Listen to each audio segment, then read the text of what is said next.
Purihin natin dakilang Diyos sa buhay at sa oras na mga minamahal, tayo na po idadako sa pinakamahalagang yugto nating abal na gawain, mga minamahal ko, ang pakikinig ng salita nating dakilang Diyos sa buhay. Kaya sa oras na ito, tayo po sama-sama tumayo, tayo po sama-sama bigay galang sa salita ng ating dakilang Diyos sa buhay, na ito po idadalhin sa atin na aking kapunggagawa, ating beloved preacher, Henry Tapio. Amen. Praise God. God bless you sa ating kapumagagawang ating mga kapatid, ang ating Brother Ronald. Mga minamahal, tayo po ay pasamandalayang manalangin. Itaas po natin ang ating mga kamay. Praise Lord. Opo, dakilang pagpala po namin ang Diyos na makapangyarihan sa lahat. Sa pangalan po ng aming pinakamamahal na Panginoon Kristo, ang mamanahal sa oras na ito, sa hapong ito, kami po labis nagpupuri, nagpapasalamat, mala Panginoon, sa malayang pagkakataon ibinigay mo sa iyong mga anak, na kami po ay malayang hallelujah, makapaglingkod sa iyo, mala Panginoon, hallelujah, na muli mo kami pinarating sa banal na lugar na ito, na kung saan dito ka namin malayang paglingkuran, gawin yung kalooban. Salamat po sa mga pagtatagumpay ng mga mahal mong gawain na natapos na po simula sa iyong pagpupuri. Ito yung nakarating sa tronong biyaya sa kalangitan, sa mga buhay na patotoo. Napakinggan po namin ang mga himalang gawa mo sa aming buhay. Nagpapatunay na ikaw ang buhay na Diyos, ang tunay na Diyos na aming pong nasumpungan sa gawain ito. Sa bahagi ng pagpupuri na inawit ng iyong mga awit, salamat po sa iyong matamis na pisensya na binuo sa aming kalagitnaan. Sa pagkakaloob, mala Panginoon, na ito po ang isa sa pinakamalagang inuutos mo kung kami tatalima. Dito pa lang sa lupa, nandyan po yung mga pagpapalang ipinangako mula tigit, mala Panginoon, naghintay sa amin ang kaligtasan, ang langit at buhay na walang hanggan. Narito po kami, O Diyos, bago pong lahat, mala Panginoon, sa pinakamahalaga, kami po lubos na nagpapakumbaba, patawarin mo kami sa lahat ng aming nagawa mga pagkukulang pagkakamali, O Diyos. Samahan mo po kami sa aming pag-aaral ng mga banal mong salita, lalo na paglingkod sa ganang aking sarili, O Diyos. Wala po talaga akong magagawa sa ganang aking sarili. Patuloy kong umaasa sa iyo. Buksan mo po ang pangunawa po namin sa mga bahay mong salita, mala Panginoon. Hallelujah! Nawa ang aming pag-aaral nito po, lakipan mo ng pag-ibig at kapangyarihan, mala Panginoon, sa pangkalatang panalangin po namin. Sa pangulang dalangin, pagluhod ng banal mong propeta, sama-sama po namin sinasaway, tinataboy lahat ng mga demonyong hadlang sa aming pakikinig at pag-aaral ng salita sa makapangyarihang pangalan ni Jesus. Demons of destruction, cast out in the mighty name of Jesus. Hallelujah, hallelujah, praise the Lord, hallelujah, praise the Lord. Everybody shout, praise the Lord. God bless you po, tayo po makaupo na po, mga minamahal. Bago tayo darako po sa banal na salita ng ating pong pinakamamahal na Panginoon Kristo, tayo muna po, amen, ay minsan ang pang nagpapaabot ng pinakamataas na pagpupuri, pagwalhati, pagdadakila, pagpaparangal, pagsamba. Pinapaabot po natin sa ating nag-iisang Diyos labang, amen, ang ating Diyos na tagapagligtas, ang may lalang ng natang lupa, nagbigay buhay po sa ating lahat, ang Panginoon ng Panginoon, Hari ng mga hari, walang ibang ating pong pinakamamahal na Panginoon Kristo, ang ating buhay na Diyos. Minsan po natin palakpakan ng ating buhay na Diyos. Buhay na palakpak para sa ating dakilang Diyos. Hallelujah, praise God, amen. At tayo po ay sama-samang nagpapaabot ng dobleng pagrespeto, paggalang sa paginamit po para sa ating makaligtasan. Ang ating mga magulang natin sa ating balang Panginoon, ating minamahal, kagalang-galang natin po malapastor ang ating malabang lista, ang totoong tao ng Diyos, ang totoong pastor ng Diyos, amen. Ang propeta po ng ating dakilang Diyos sa ating uling kapanahunan na binigay ng ating napakabait na Diyos upang mga laga po sa ating makaligtasan. Nangga sa panahon pong ito, naroon po sa panalangin pag-aayuno sa kanilang mga beloved children, pinapaabot natin sa kanilang mapagpalang hapon na po sa lahat po ng mga beloved children natin, minamahal, kagalang-galang natin po malapastor, mula sa kanya pong minamahal na po at minamahal na manugang, mapagpalang hapon po, amen, sa kanila. Puri ng ating balang Panginoon, sama-sama nating inaalala, sinasariwang pinagpalang buhay, pagtuturo, pagmamahal ng ating beloved assistant pastor, ang ating pong beloved Mama Dear Presiga. Sa hapong ito pinapaabot ko po ang mapagpalang hapon po sa lahat ng aking kapumagagawa, sa panguna po ng ating beloved ordained preacher Edwin Monte, sa kanya po mahal na pamilya, sa lahat po na maginagamit po ng ating buhay na Diyos sa kanyang balabasan, sa lahat ng ating mga minamal, ibig na makapatilan na nakadalo po sa araw na ito, maging sa lahat po ng mga ilang mga bindungan na banal na kausada ng ating dakilang Diyos, at sa lahat po ng sa patuloy na nababautismuhan sa lugar po ng pinagpalang gawain natin sa lugar na ito. Narito po sila, amen, kasama po natin sila, maging sa ating mga beloved webcast viewer. Mapagpalang hapon po sa ating lahat sa matamis na pangalan po ng ating po pinakamamahal na Panginoon Kristo, praise God. At tayo po ay dumako po sa ating pong banal na salita, na ito po ang makapangyarihang salita ng ating mga Panginoon. Ang ating pong tema sa hapon pong ito, bigyan po natin ng pamagat, 3 mahalagang bagay na nakakatakot na dapat nating paghandaan. Ano po ba ang mga tatlong bagay na ito na dapat nating pagandaan? Sa panahon po natin ngayon, napakarami pong mga tao na nangangamba, natatakot, pati ang mga ibang mga Kristiyano, dala po ng mga masasamang pangyayari sa ating paligid. Yung pong nagpipintong kaguluhan sa ating bansa, nagbabadyang panganib, mga sakuna sa ating bansa, sa buong mundo. Mga lumipas na taon, yung pong dumating na pandemya sa buong mundo, mga malalakas na lindol, bagyo, ito po'y nagdulot po ng grabing kahirapan sa mga tao. Kaya po, hanggang ngayon, ang tao po, mga minamahal ko, at ang mga ibang mga Kristiyano, nandun po yung pangangamba. At ang iba'y talagang takot na takot, nag-iisip at naghahanda kung ano pa kaya ang magaganap.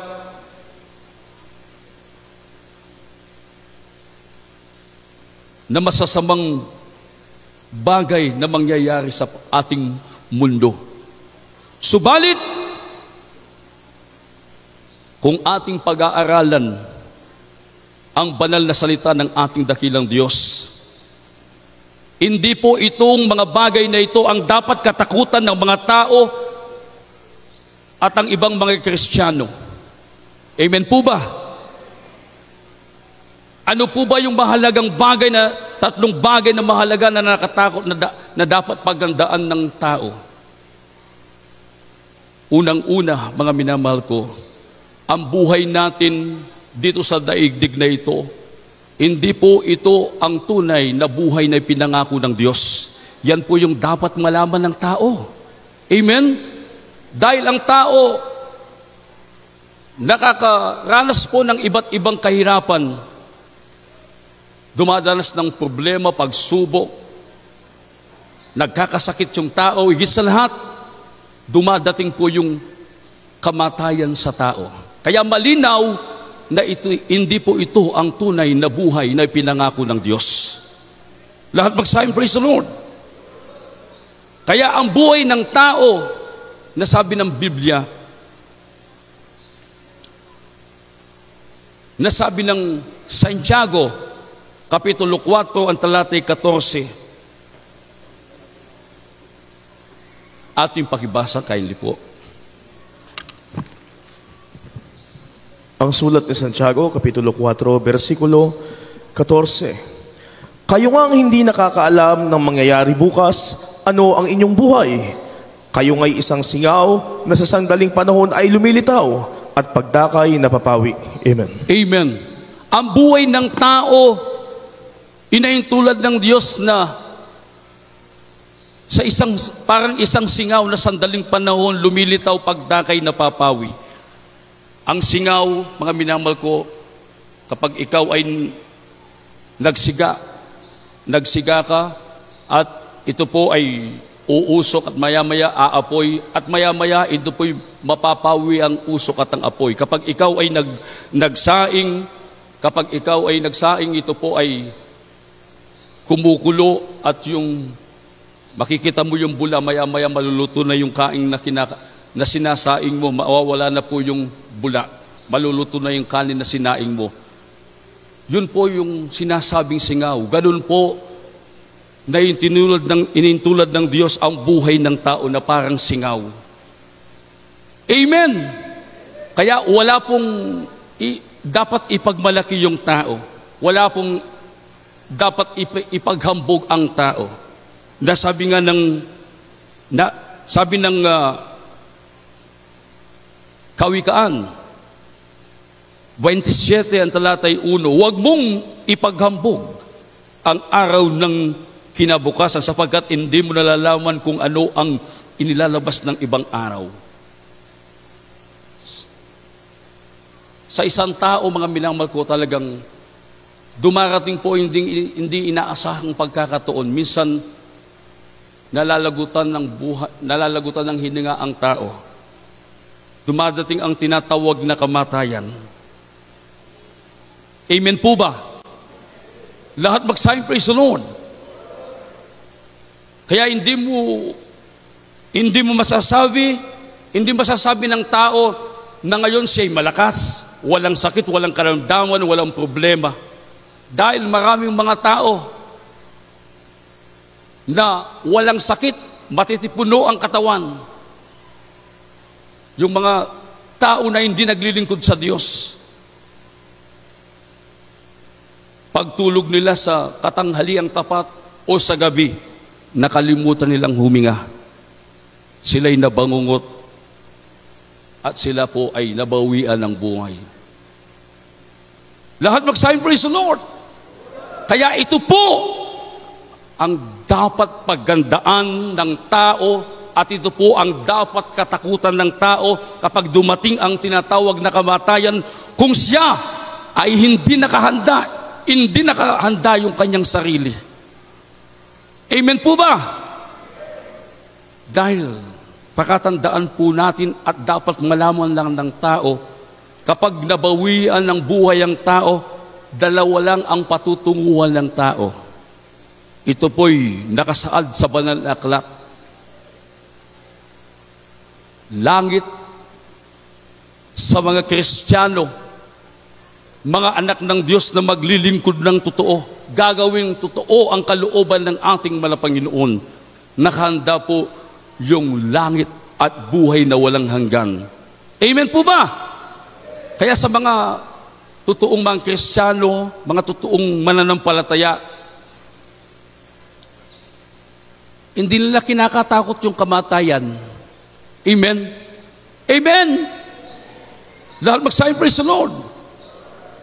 Kung ikaw ay totoong naglilingkod at totoong gumagawa sa kalooban ng ating Malapanginoon, hindi mo kinakatakutan na ikaw ay mamatay. Amen!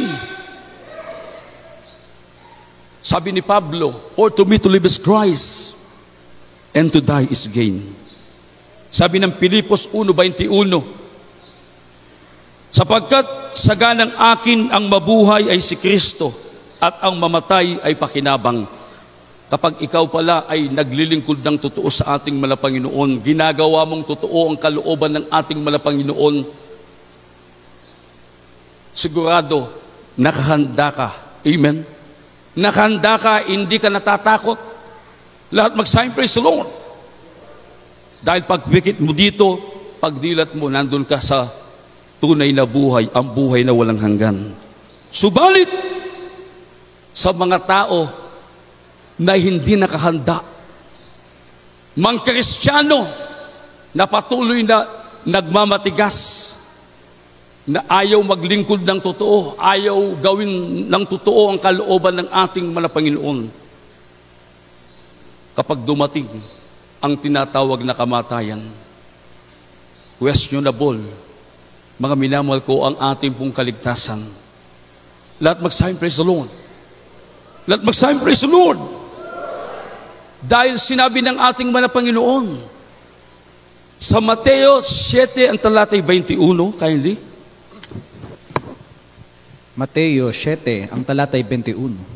Hindi ang bawat nagsasabi sa akin, Panginoon, Panginoon, ay papasok sa kaharian ng langit, kundi ang gumaganap ng kalooban ng aking Ama na nasa langit. Palakpakan po natin ang ating dakilang Diyos. Hindi ang bawat nagsasabi sa akin, Panginoon, Panginoon, ay papasok sa riyan ng langit.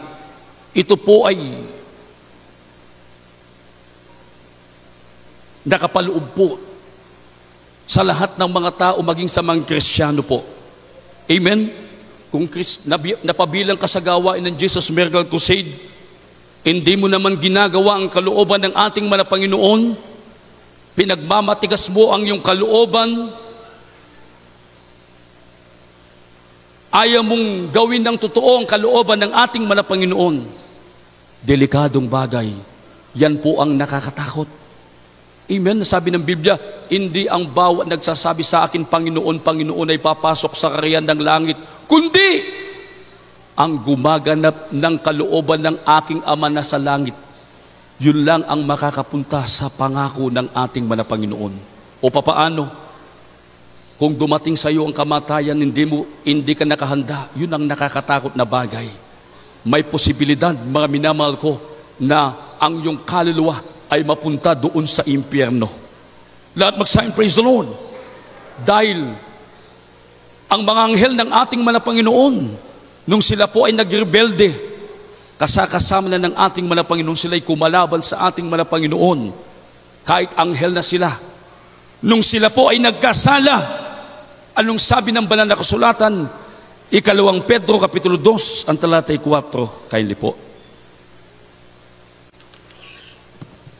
2 Pedro 2, ang talata ay 4. Sapagkat kung ang Diyos ay hindi nagpatawad sa mga anghel ng mga kasala ang mga iyon, kundi sila'y ibinulid sa impyerno at kinulong sa mga hukay na kadiliman upang ilaan sa paghuhukom.